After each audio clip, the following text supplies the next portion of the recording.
Amém? Irmãos, vamos abrir as escrituras no livro de Levítico, capítulo 10.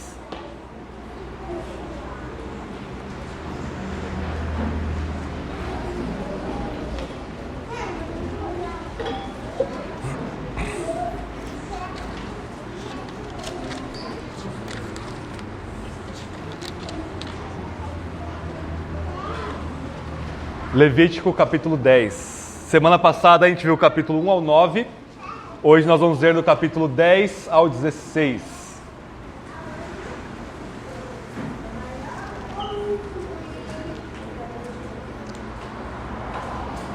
Todos acharam o terceiro livro da Bíblia, terceiro livro de Moisés, Levítico, capítulo 10, verso 1 até o verso 3.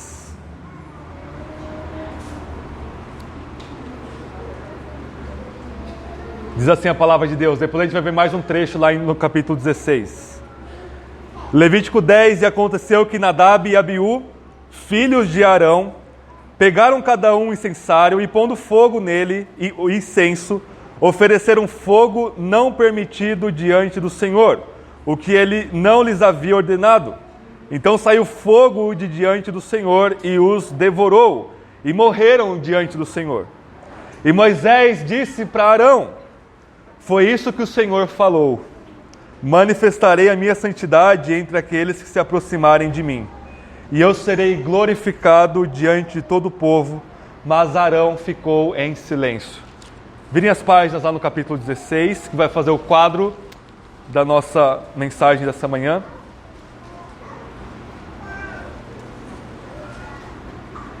Verso 1 e 2. Depois eu irei dizer essa é a palavra do Senhor. Vocês respondam com um amém, nós iremos orar mais uma vez. Levítico 16. O Senhor falou a Moisés depois que os dois filhos de Arão morreram, quando se aproximaram do Senhor.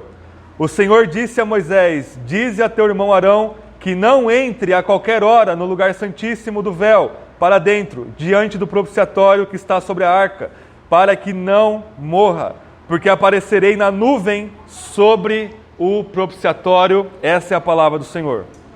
Amém? Vamos orar mais uma vez? Senhor, Tu és santo e nós somos vermes, e não há nada de bom em nós mesmos, mas a Sua graça é tão superabundante, onipotente e irresistível, que nos transforma, mata a nossos pecados, nos dá vida em Cristo Jesus, e aqui estamos como ressuscitados dentre os mortos, como luz em meio às trevas que nós éramos, por causa de Cristo Jesus, nosso Senhor, e da obra do Seu Santo e Bendito Espírito. Que o Senhor nos ajude a entender essa porção da Sua palavra, e não apenas entender, mas amar Levítico, como amar toda a Sua palavra, e através disso amar ao Senhor com todo o nosso ser, e amar ao próximo como a nós mesmos, e que o Senhor nos capacite a vivermos Levítico 11, 10 ao 16, para a Sua glória, pela Sua graça. Em nome de Jesus nós oramos. Amém. Irmãos, a gente viu semana passada um drama que começa o livro de Levítico e termina o livro do Êxodo, na verdade. A gente viu que o livro do Êxodo, lá no capítulo 40, termina com o tabernáculo perfeitamente construído, exatamente como Deus mandou, mas Deus aparece no tabernáculo, a glória dele manifesta lá, e Deus não permite que ninguém entre no tabernáculo, nem mesmo o grande mediador da antiga aliança, Moisés, o grande profeta, o grande mediador, ele não pode se aproximar e entrar no lugar santo. O tabernáculo, a gente viu, é como se fosse uma reconstrução figurativa, tipológica do Éden. Então o Éden estava pronto de novo, pelo menos em forma provisória, mas Adão corporativo, Israel, ainda não estava preparado para entrar de novo no Jardim do Éden. E o tema de Levítico 1 ao 9 é exatamente como se aproximar da casa de Deus. A gente viu capítulo 1 até o 8 que Deus prescreve uma porção de leis sacrificiais para que, matando os animaizinhos inocentes, o sangue dele purifique temporariamente os israelitas, para que então eles possam ser adoradores de Yahvé, eles possam entrar no tabernáculo, na casa de Deus, e adorarem o Deus de Israel.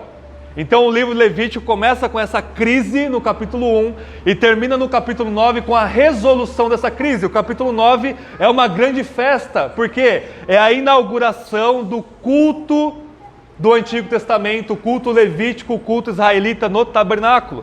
Então Arão pega lá e oferece o sacrifício de sangue para cobrir os pecados de Israel. Ele oferece o sacrifício de holocausto, que queima o animal, simbolizando uma total entrega do adorador a Deus. E ele então oferece os sacrifícios de paz, de pacificação, onde eles comem parte do sacrifício para mostrar que eles estão em comunhão com Deus e uns com os outros. Finalmente, essa grande festa, Israel, o novo Adão corporativo, consegue entrar no novo Éden reconstruído no tabernáculo através de sangue e através do altar, queimando os sacrifícios em holocausto. O capítulo 10 introduz para nós uma nova e pior crise.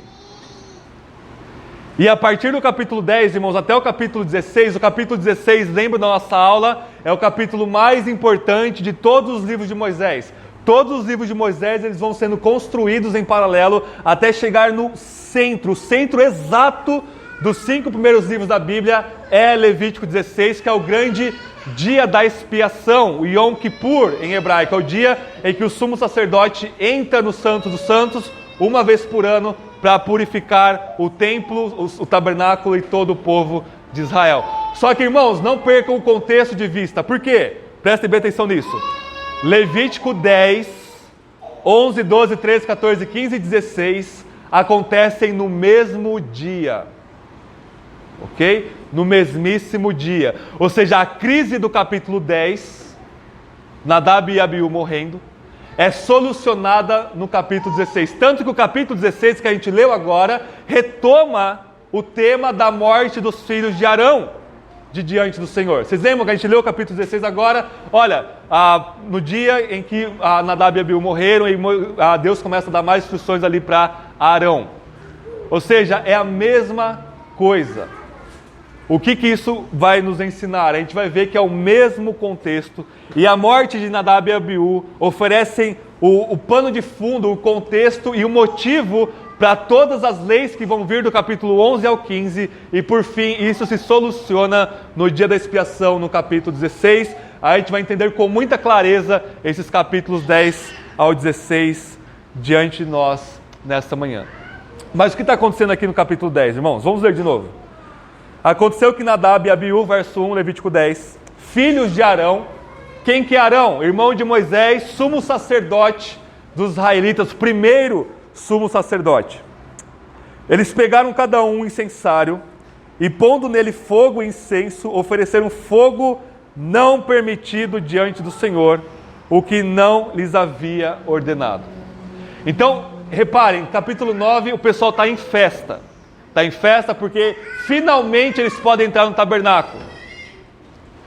Só que só se pode entrar na presença de Deus no tabernáculo exatamente da forma que Deus manda. Não pode ser diferente, não pode ter 1,1 ponto, um pingo no i a mais que Deus mandou. O que eles fizeram? No meio daquela festa, no meio daquela celebração, eles colocaram fogo ali no seu incensário e eles entraram no tabernáculo.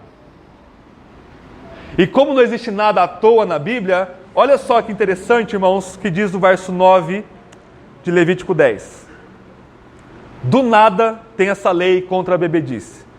Verso 8 diz assim: o Senhor também falou a Arão: nem tu, nem teus filhos bebereis vinho, nem bebida forte quando entrares na tenda da revelação.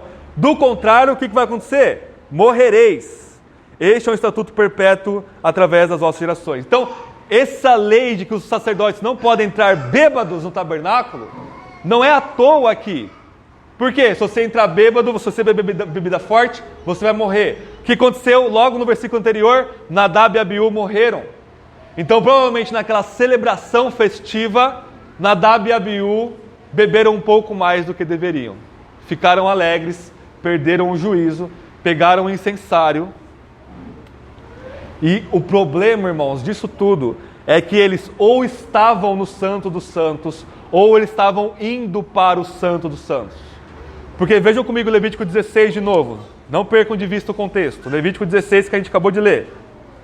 Verso 1, o Senhor falou a Moisés, depois que os 2 filhos de Arão morreram, quando se aproximaram do Senhor.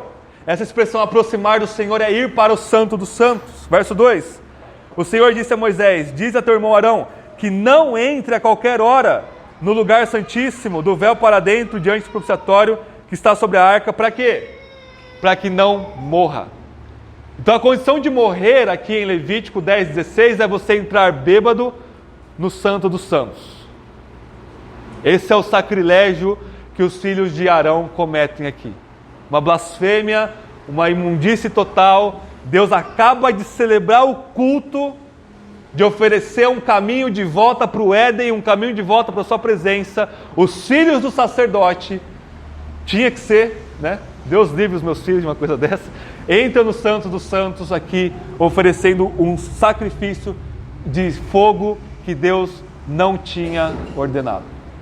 E o que Deus faz? Deus mata eles. Existe um contraste absoluto do final de Levítico 9 com o começo de Levítico 10. Final de Levítico 9, festa, gritaria de alegria, a gente viu semana passada. O povo de Deus dá um grito de alegria no verso 23 do capítulo 9. O que nós temos em Levítico 10? Arão, o sumo sacerdote, ele fica em silêncio. Ele vê os seus 2 filhos morrendo, ele não pode falar nada e ele fica em silêncio. O que acontece em Levítico 9? Deus é glorificado no meio da festa da inauguração do culto. O que acontece em Levítico 10?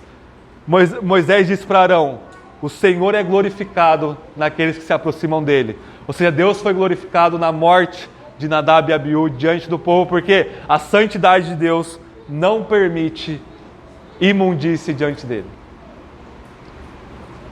Só que a grande crise aqui, irmãos, é o seguinte, ainda pior do que os filhos do sumo sacerdote entrarem bêbados com um sacrifício que Deus não mandou, é o contexto total aqui. O tabernáculo é a retomada do jardim do Éden. O Santo dos Santos é como se fosse o centro do Éden, onde estava a árvore da vida, a vida da presença de Deus ali. O que acontece no Éden lá em Gênesis 3? Entra a serpente. Adão não expulsa a serpente, que era o trabalho dele como sumo sacerdote do Éden. O que entra no Éden? Morte. É isso que entra no Éden. O lugar de delícia, de vida da presença de Deus. Adão, o sumo sacerdote, deixa que a morte entre sorrateiramente no Éden. Aqui é a mesmíssima coisa, a retomada do Éden aqui. Os filhos do sumo sacerdote, eles morrem dentro do tabernáculo. Morte de novo no Éden. Essa é a crise aqui. Ou seja, no meio do tabernáculo do Éden reconstruído tipologicamente, a morte está lá dentro. O que acontece até o capítulo 16? Deus vai purificar a sua casa. Deus vai purificar o tabernáculo. Então, se semana passada a gente viu como a gente se aproxima do tabernáculo da casa de Deus, do 10 ao 16 é como Deus purifica o seu tabernáculo, a sua casa, o seu lugar de habitação da morte e da impureza e do pecado. Mas a primeira aplicação de nós aqui, que a gente já viu em Êxodo, aliás, é que Deus não aceita culto, de novo, repito isso, que não é prescrito aqui na sua palavra. Não aceita. Você pode ser o sumo sacerdote, o papa, você pode ser o arcebispo da igreja da Inglaterra, o representante máximo das igrejas reformadas, e isso existe, que não adianta. O culto que Deus não manda, Ele não aceita. Não interessa o contexto. O contexto de Deus, eles estavam na inauguração do culto. Eles eram filhos de Arão. Eles estavam com o incensário na mão, talvez na melhor das intenções de celebrar ao Senhor. Se a gente pode dar esse passo positivo para eles aqui, essa carta branca para eles aqui, o que eu duvido muito, mas vamos dar essa colher de chá para eles aqui. Deus fulmina eles com fogo. Como que é o culto do Novo Testamento? Jesus em João 4 para a mulher samaritana diz, não é agora no monte em Jerusalém ou no monte Samaria, ou seja, não é no tabernáculo, não é no templo, é em espírito e em verdade. O que é verdade no Evangelho de João? Primeiro, é Jesus. Ele diz, eu sou o caminho, a verdade e a vida. O culto, na verdade, em verdade, é um culto em Cristo. Mas não basta só isso, porque se a gente tivesse só Jesus, a gente não ia saber o que fazer. Cada um ia falar que estaria adorando a Jesus do jeito que quisesse e estava tudo certo. Verdade no Evangelho de João, para Jesus, que é a verdade, é a palavra de Deus. Ele diz em João 17, santifica-os na verdade, a tua palavra é a verdade. Como sumo sacerdote em João 17, Jesus diz que o culto que nos purifica é a palavra de Deus. O que a palavra de Deus nos manda fazer? Orar, louvar em uma só voz, sem bandinha, sem ministériozinho de louvor, fazendo um show aqui na frente. Não, só com os instrumentos se tiver para dar suporte, mas a igreja toda louvando uns aos outros, Paulo fala, para cantar louvores em Colossenses e Efésios. Leitura e pregação da palavra. Ceia e batismo, quando a igreja achar uma frequência correta. Isso é o culto diante de Deus. Nada mais é aceitável. Isso é absolutamente aterrador para o contexto evangelical do mundo desde o século passado. O pessoal quer oferecer culto de acordo com aquilo que eu acho. Ontem eu me encontrei com um rapaz de outra igreja que estava meio perdido, ele estava para ir para ser pastor. Ele disse que um dos líderes lá, ele quer fazer o culto como ele quer. Cada semana ele tem uma ideia diferente, ele vai mudando o culto, ele não gostou disso, não gostou daquilo, vai mudando tudo, colocando elementos, tirando elementos, conforme o seu bel prazer. E isso é o básico, isso é regra do culto evangélico hoje em dia. Irmãos, se a Bíblia é correta, e ela é, Deus não aceita o culto da maioria das igrejas evangélicas do nosso país. E de nenhuma comunidade que se chama cristã, por mais sacerdotal que pareça, por mais cultico e litúrgico que pareça, se não estiver prescrito na palavra de Deus no Novo Testamento para nós hoje. Isso é seríssimo. O que é introduzir elementos que Deus não manda no culto? É deixar que a morte e que a serpente entrem no jardim do Éden, que é a igreja. E o culto é bloqueado. Não sobe como aroma agradável a Deus. Deus fulmina em sua ira de diversas formas, entregando essa igreja, essa comunidade ao erro, entregando ao seu bel prazer, entregando ao pecado, ou até mesmo acabando com a comunidade local. Acontece muito isso. Destruindo vidas, por assim dizer. Isso é a crise que Levítico 10 coloca para nós, que é urgentíssima e atualizadíssima para nós hoje. E aí nós temos um monte de leis agora, irmãos. Agora que é o difícil para nós entendermos. Essas leis todas, elas foram dadas de forma apressada para Arão e Moisés solucionarem o problema da morte dentro do tabernáculo. Purificar, fazer separação entre a morte e a vida, entre a pureza e a impureza, entre a santidade e o pecado. E isso vai se solucionar na lei final lá de Levítico 16. Capítulo 11, que é muito difícil para nós, é uma lei, são diversas leis acerca de animais impuros. E existem dezenas de interpretações, uma mais doida que a outra, mas existem 3 interpretações muito boas.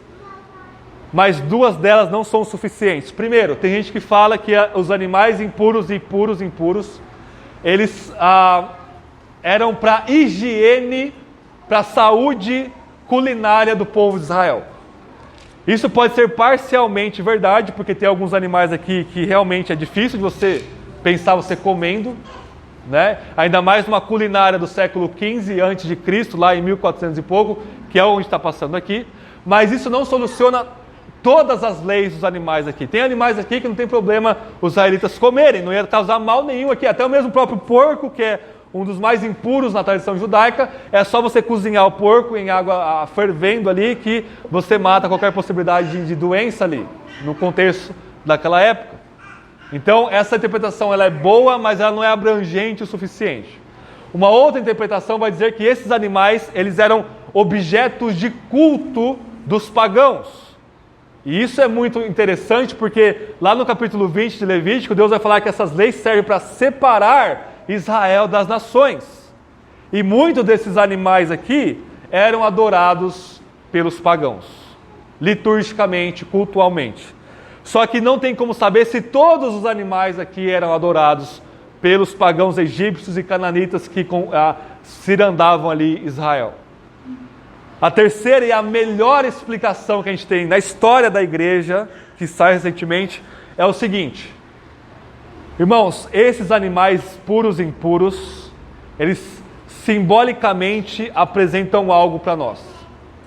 Nós temos 3 tipos de animais aqui em Levítico 11, depois vocês leem na casa de vocês com mais calma. Os impuros, os puros que podem ser comidos, mas não sacrificados, e os puros que podem ser sacrificados lá no altar que Deus ordenou. 3 tipos de animais. Na teologia de Moisés a gente tem 3 tipos de pessoas. Os pagãos, que são impuros diante de Deus, os israelitas, que são puros, e os levitas, que são os sacerdotes, que são aqueles que vão oferecer sacrifício diante de Deus. Cada uma dessas classes representa simbolicamente um tipo de animal aqui.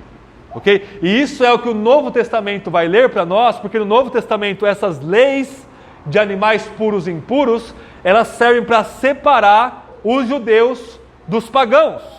Tanto que em Atos capítulo 10, Deus chama ali Pedro, antes de pregar lá para Cornélio, que era um pagão, Deus dá uma visão para o apóstolo Pedro, principal dos apóstolos, com uma rede ali, um saco cheio desses animais de Levítico 11. E a voz de Deus diz para Pedro, mata e come. Pedro diz, de forma nenhuma. Levítico 11, ele estava com Levítico 11 na mente. Eu nunca coloquei nada impuro na minha boca, Senhor. Eu sigo a lei de Levítico 11 ao pé da letra. Deus diz, não fale o que é impuro, aquilo que Deus purificou. Qual que é o simbolismo aqui que Deus quer falar para Pedro? Prega o evangelho para Cornélio. Vocês veem a equiparação de um animal impuro com Cornélio, o pagão que é impuro? Esse é o simbolismo para nós aqui. Só que existe mais um simbolismo. Esses animais que eram impuros, eram encontrados longe do arraial de Israel.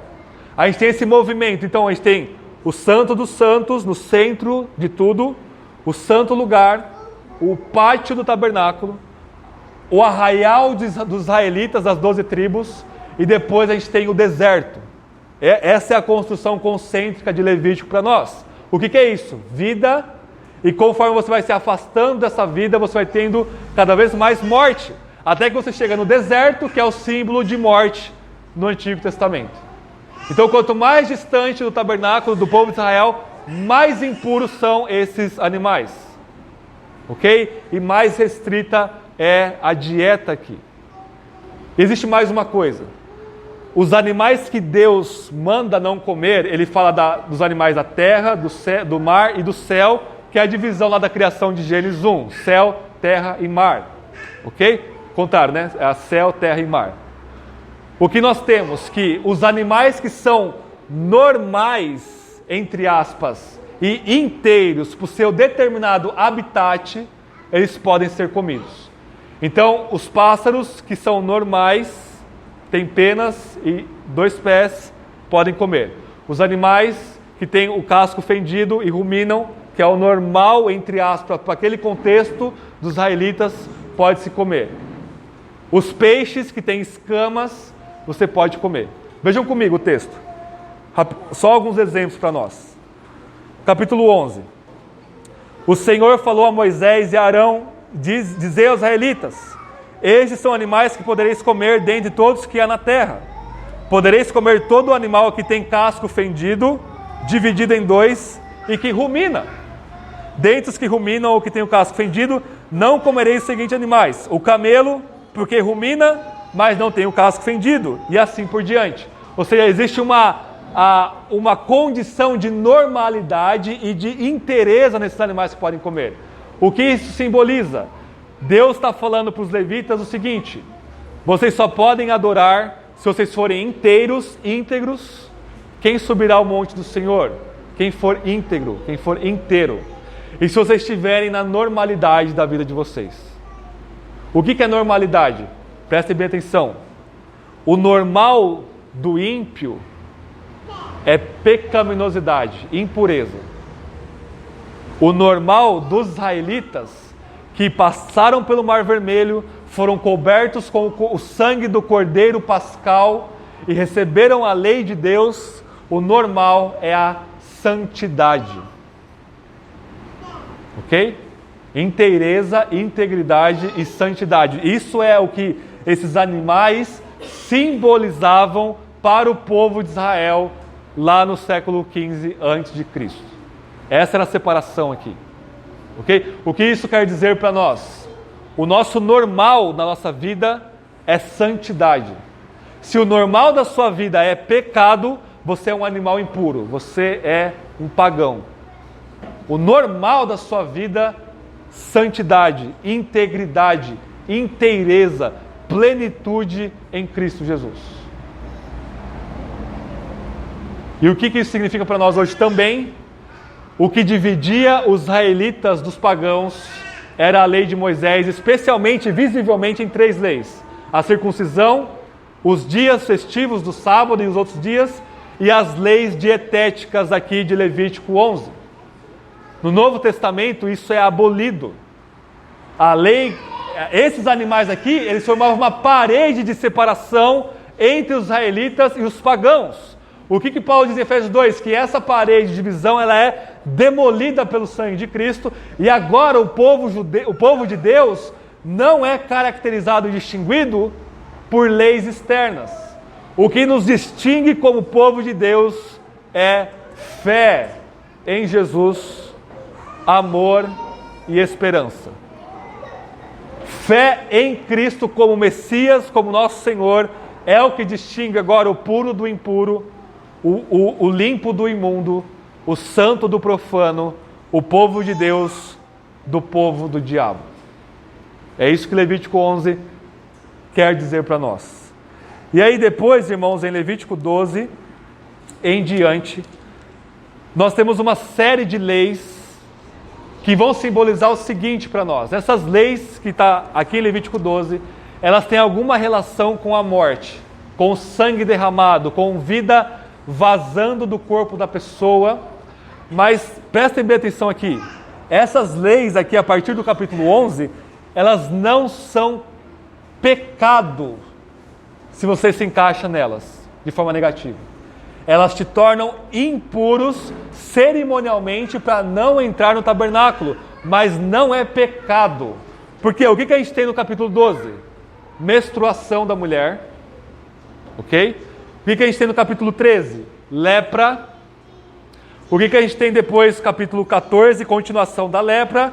Capítulo 15, nós temos uma hemorragia de menstruação da mulher e um vazamento doentio de sêmen do homem, né, não saudável do homem. O que simboliza? Vida está vazando dessas pessoas ou está impregnado na pele dessas pessoas com o fluxo de sangue e a lepra. Ok? Mas menstruação, lepra e fluxo de sangue ou de sêmen não é pecado. É consequência do pecado de Adão, óbvio. Mas não é pecado. É apenas você estar cerimonialmente impuro. Como que a gente sabe disso? Porque quando você comete pecado em Levítico 1 ao 8, o sacerdote oferecia um sacrifício e o texto diz: e você vai ser perdoado da culpa do seu pecado. Aqui, o que é dito? Você oferece o sacrifício, o sacerdote se oferece diante de Deus, e você vai ser o quê? Purificado da sua imundícia física de sangue, ou de lepra, ou de doença. Estão entendendo? Por que é cerimonialmente impuro aqui? Porque era visível que sangue estava vazando dessas pessoas, ou que a morte estava impregnada na pele dos leprosos. Entenderam essas leis? Então não é pecado você menstruar ou você ter lepra. Algumas doenças são por causa de pecado. Você pode trair o seu cônjuge e pegar AIDS, bem feito, né? Para você. Ou você pode mentir e perder o emprego. Perder o emprego já não é doença, né? Mas tem doenças, a maioria delas, que não é por causa de pecado seu específico, mas por causa da queda de Adão. Ok? A lepra em si não é pecado. Mas você não poderia entrar no lugar santo que era o tabernáculo.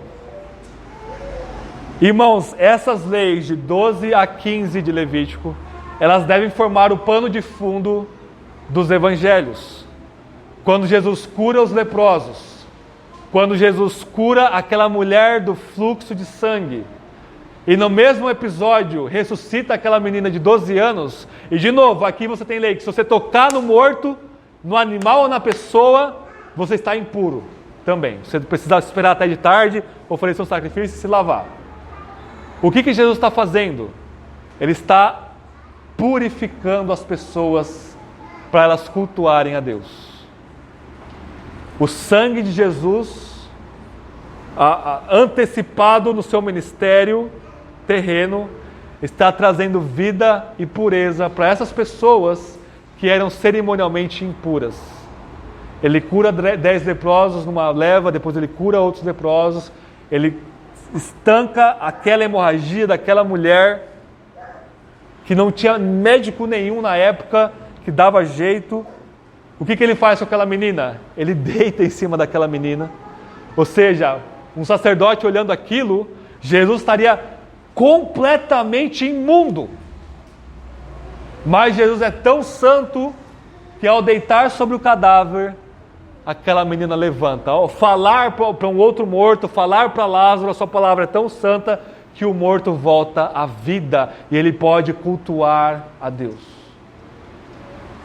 Essas leis de Levítico 12 ao 15 mostram como nós somos impuros e o quanto o sangue de Cristo é suficiente para nos purificar. Amém? E aí a gente chega no capítulo 16, que é o texto mais importante dos 5 primeiros livros de Moisés. Abram comigo em Levítico 16.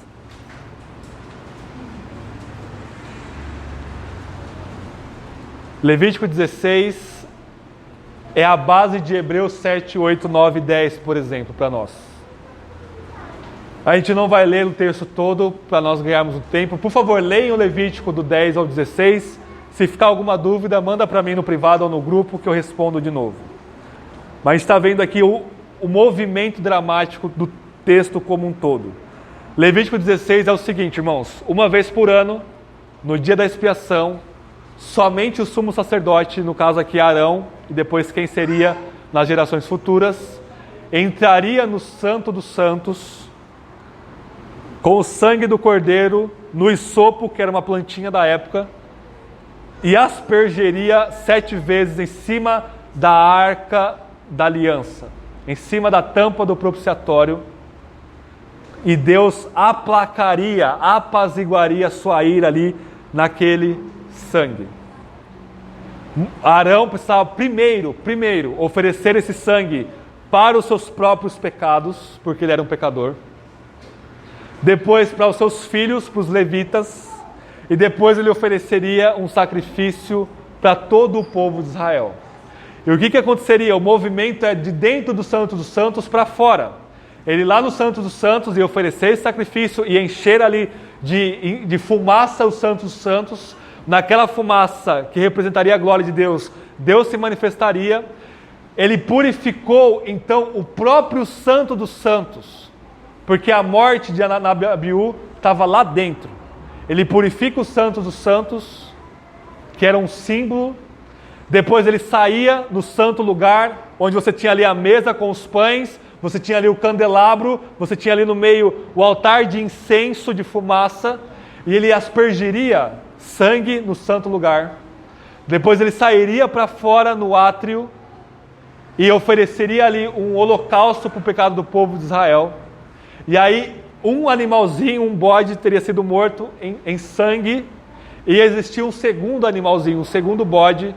Arão pegaria sua mão, colocaria sobre a cabeça desse bode e confessaria os seus pecados e o pecado dos israelitas para aquele bode. Pegaria um israelita ali e esse bode seria lançado ao deserto. E aí a minha tradução aqui, irmãos, Almeida, século 21, ela traduz como sendo um sacrifício para Azazel. Alguém tem essa tradução aí, em Levítico 16? Lá no versículo 10. Mas o bode sobre o qual cair a sorte para Azazel será apresentado vivo diante do Senhor. Alguém tem essa tradução?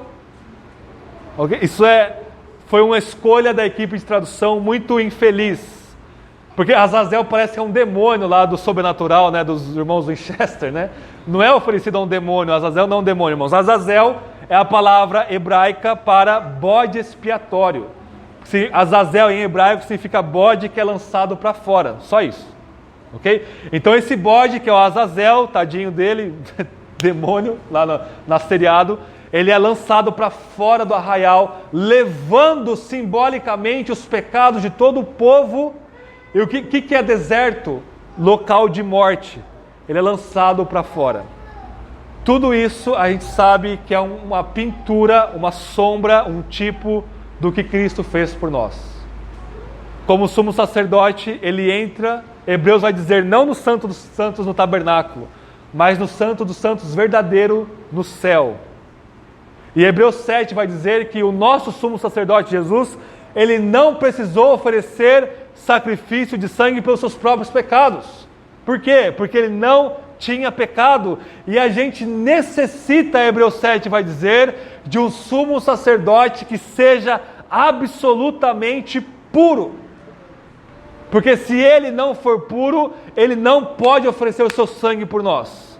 Então Jesus venceu a serpente, venceu o diabo, não no Éden, não no tabernáculo, no deserto, no lugar de morte, em jejum e fraqueza, como novo Adão, como novo Arão, sumo sacerdote, como novo Israel, ele vence o diabo no deserto por nós, ele vence o diabo no Getsêmani, ele vence o diabo na cruz, sem pecado, e ele oferece o seu sangue a Deus, e Deus aceita o seu sangue por nós. Hebreus 9 vai dizer que Arão precisava fazer o sacrifício todo dia lá no átrio e uma vez por ano no Santo dos Santos. Por quê? Para lembrar Arão da permanência pegajosa e insistente do pecado. Dia após dia, ano após ano, animais eram mortos, para dizer, vocês ainda estão pecando. O que Hebreus vai dizer para nós? Hebreus 9. Jesus não foi assim.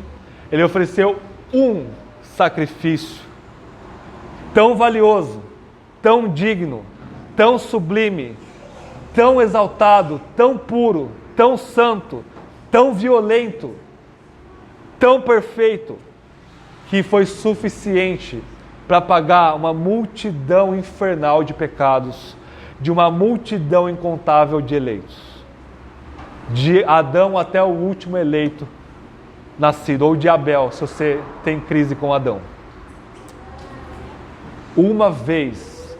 É por isso que a missa católica é uma blasfêmia, dizendo que na missa o sangue de Jesus é oferecido de novo, e de novo, e de novo. Eles não entenderam isso. Eles estão voltando para Levítico e desprezando o sangue de Cristo. Lutero e Calvino dizem, não, uma vez por todas, não tem mais missa, não tem mais sacrifício pelo pecado, o sangue de Cristo nos é suficiente. Suficiente. E o melhor de tudo, irmãos, Levítico 10, ele vai dizer o seguinte, olha, em outras palavras, somente o sumo sacerdote poderia entrar na presença de Deus, só ele. O povo ficava como espectador lá de fora, temendo, para ver se Arão não seria, ou os sumos sacerdotes posteriores seriam fulminados lá, e se ele fosse morto lá no Santo dos Santos, e seria profanado de novo, não haveria mais expiação pelo pecado. É por isso que Nabucodonosor, quando destrói o Santo dos Santos, aquilo ali é o apocalipse para os israelitas, é o fim do mundo. Por isso que é descrito em termos apocalípticos nos profetas.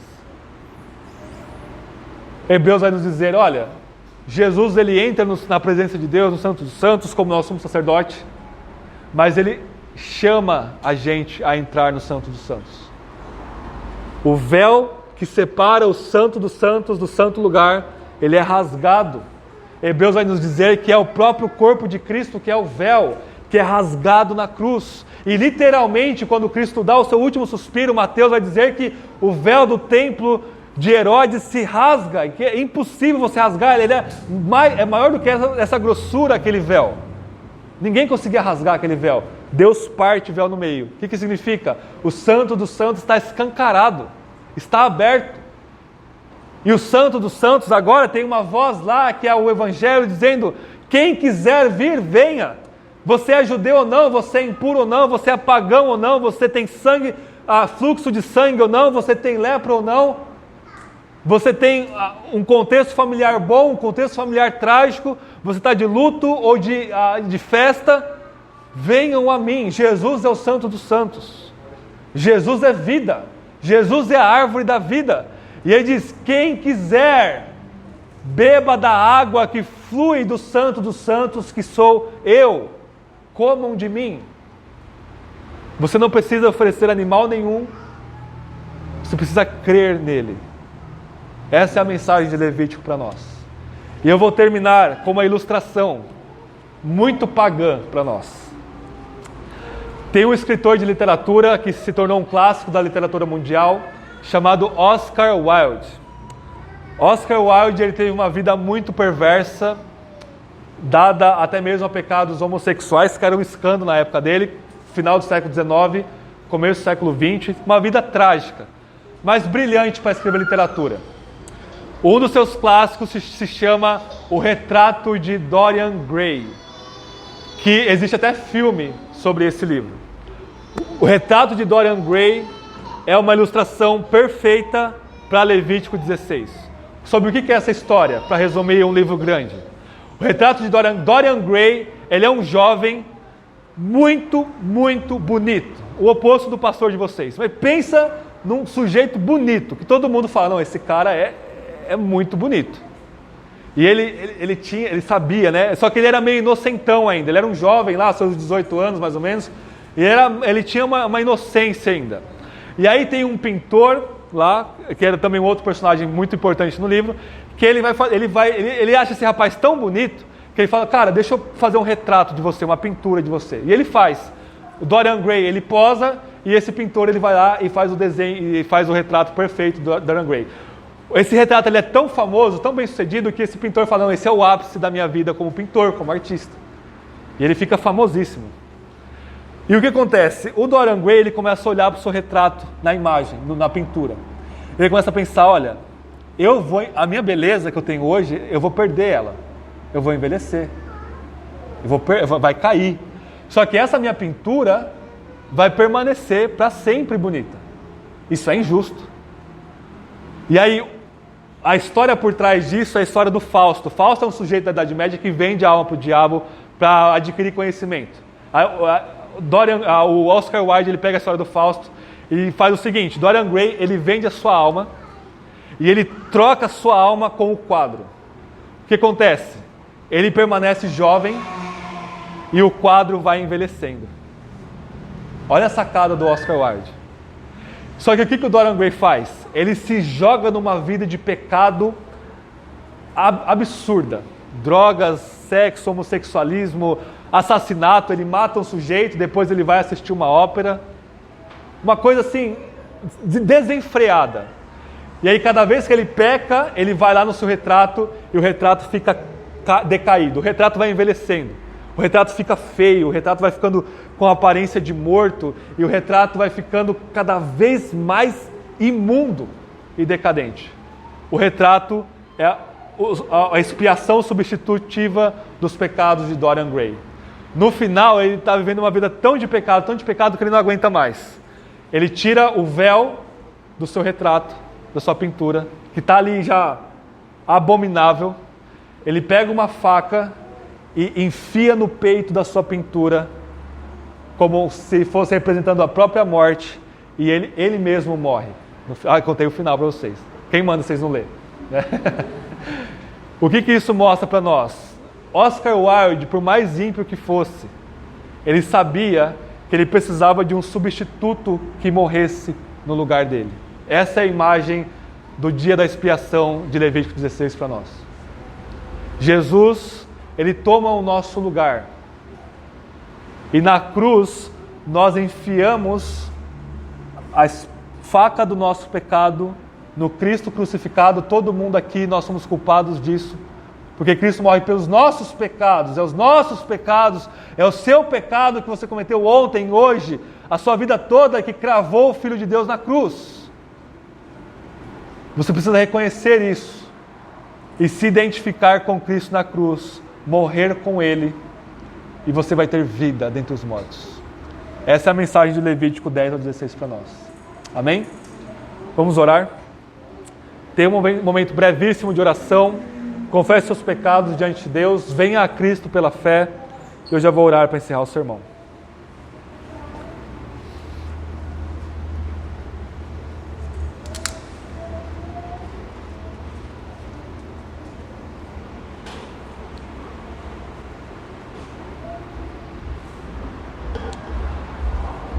Senhor, confessamos e cremos que nada além do sangue de Cristo nos purifica dos nossos pecados, tira a nossa condenação e nos leva à Tua presença de fato.